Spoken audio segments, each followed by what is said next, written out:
One of the upcoming best decks in the format is the Vanguard Destined King of Infinity himself, Levidras Imperio. The deck had the second biggest showing at the WGP Tokyo Deluxe Tournament after RiceEater, and has one of the most interesting mechanics Vanguard has ever introduced, the Infinity Eye Marker. So what is an Infinity Eye Marker? Well, it's a marker that's placed onto a player's rearguard circle by the ability of Levidras that looks like this. This marker may seem unamusing due to it having no text, but due to Levidras' auto ability, it becomes a powerful aggro and control tool. The auto ability of Levidras states that when any player's unit on a rearguard circle with a marker attacks, you may have it gain plus 10k or minus 10k until the end of that battle. If an opponent's unit got minus plus 10k, then you must remove the marker and draw a card.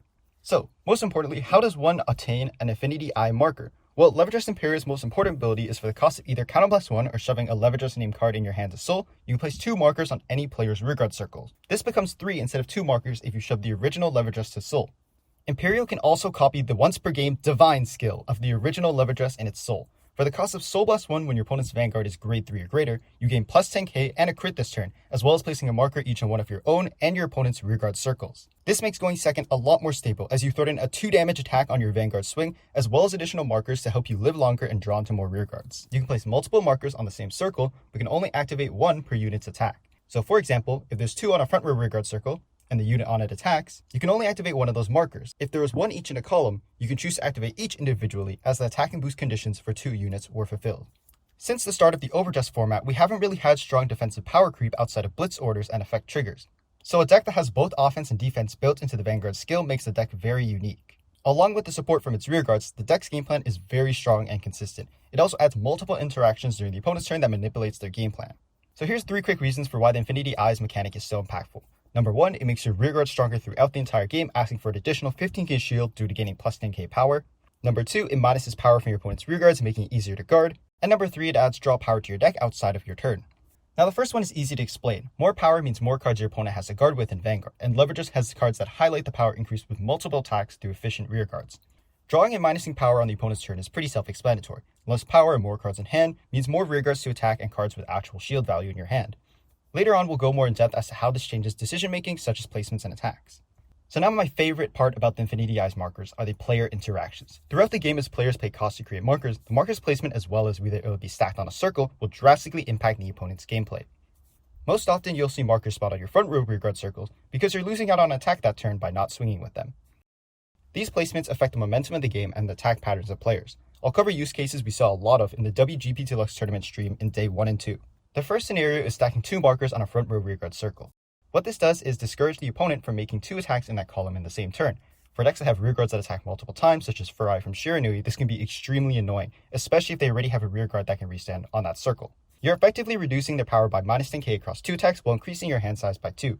What the RiceEater player chose to do in this situation was to attack with a column that didn't have a marker and then swing with the Vanguard, doing only 4 attacks that turn instead of 5, while denying the extra draw that turn, so only 1 attack was made on the circle that had 2 markers. RiceEater Vita's ability to give plus 5k offsets the power reduction of minus 10k from the marker, and you also have power increases in 10k from triggers during drive checks. A strategy that player Hosen, who made top 8 with the Levidras deck, used often was placing a marker on the center back row behind the Vanguard. Many of the Fated and Destined 1 units have grade 1 rears that have powerful additional effects when boosting the Vanguard, so it's fairly effective, except some decks can afford to not boost their Vanguard, denying use of the marker. Placing a marker behind Vanguard is situational and really matchup dependent. So let's take Aerial Sage for example, RiceEater's most common countercharger. In order to do so though, it has to boost and discard a hand card, so late game in scenarios where RiceEater has used up a majority or all of their counterblasts, Aerial Sage's boost is almost guaranteed to bait use of the marker. So now there's another option which may seem strange, but it's simply to not attack that turn with a front row unit that has a marker on it, stopping them from drawing. This obviously feels terrible as it's 1 less attack that turn, but decks that can do multiple attacks outside of that column that has a marker can afford it. Denying extra hand is also matchup dependent as you'll have an idea of their hand from discards for ride deck as well as drive checks. In this deluxe clip, the 18k column of Feltros and Quilla is not hitting the Levidras Vanguard if the marker is removed and minus 10k is applied, from 18k to 8k attacking a 13k Van. So therefore, Riku the RiceEater player here chooses not to attack as all the Levidras player has to do to guard is remove the marker. Some of the high level gameplay performed by Riku was also to account for the power of units after being minus 10k in order to bait the marker removal or underswing to keep the opponent at certain damage. So here's 2 great examples of this. The first is in this clip where he swings Nobris into the Huli on Hosen's field. This is simply just 10k to 10k, yet removing the marker stops the attack and gives Hosen another hand card, leaving no marker in that column for that turn.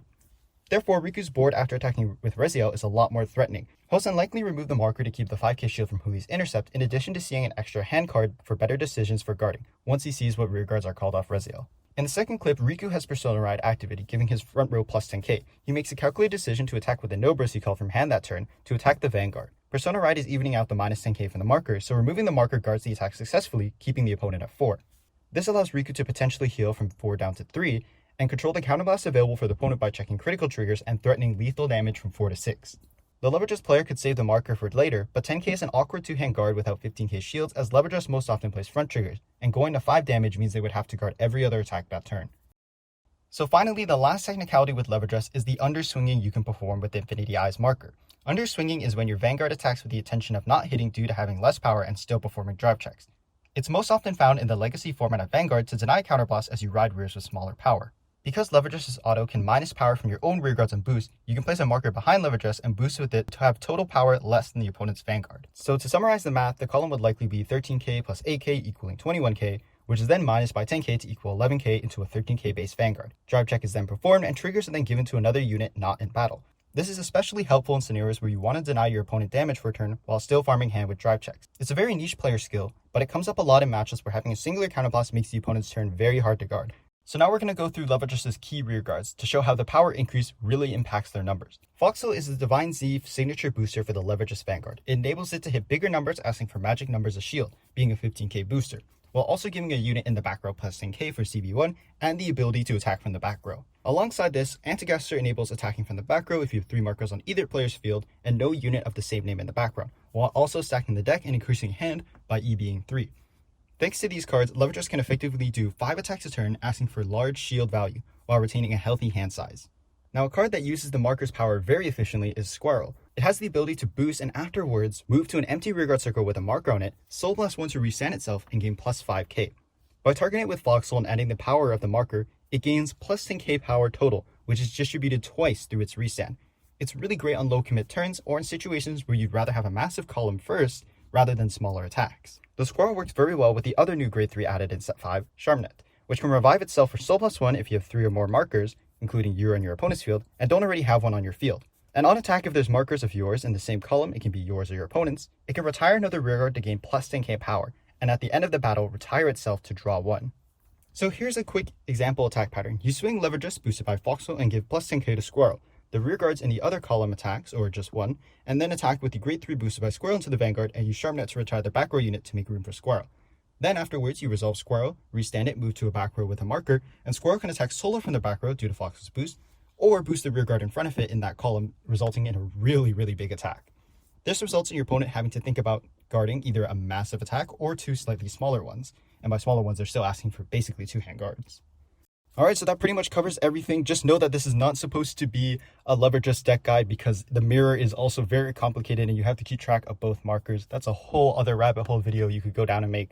So thank you so much for watching. If you want to see more, please do subscribe, like, all that good stuff. Let me know what you like, what you didn't like, and I will definitely be making more videos for set 5 because I think this format is really exciting, even if it is kind of dominated by 2 decks, very obviously RiceEater and Levidras. But anyways, thank you so much for watching and I'll see you another time.